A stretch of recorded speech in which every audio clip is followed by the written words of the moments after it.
One of the other problems of politics is that there must always be problems and solutions. It was once said of a liberal politician, he has more solutions than there are problems. Hunger statistics. A political advocacy group computed a few years ago how many Americans were hungry. Now, when you think about it, how would you find out how many people are hungry? It takes a long time to go through a country of 240 million people and ask everybody, are you hungry? Naturally, they had to speed this up. So they got a census computer tape.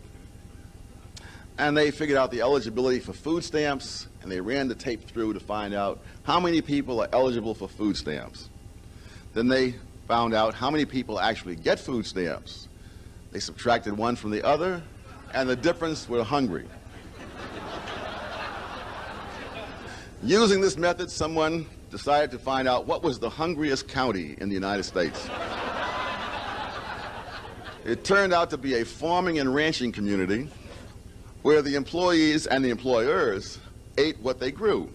Now, because the employees were being paid partly in room and board, their cash payments were lower than they would have been otherwise. And so in the county, there were a certain number of people who were below the level where they were eligible for food, even though they were eating their own steaks and vegetables. And I think there was only one person in the entire county who actually was on food stamps. All the others were hungry. So the Center for Disease Control and the U.S. Department of Agriculture have actually looked at flesh and blood people. They have taken blood samples. They've done other studies of them.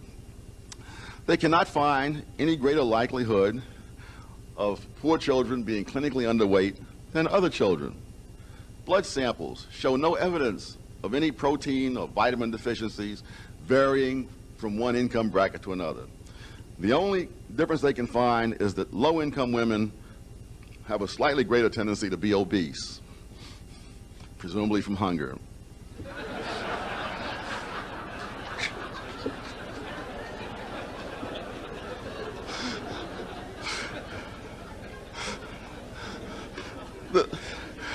The media play a tremendous role in all this because you can always find someone who is highly atypical, put him on the tube, interview him, and represent his case as if it's typical of the whole country.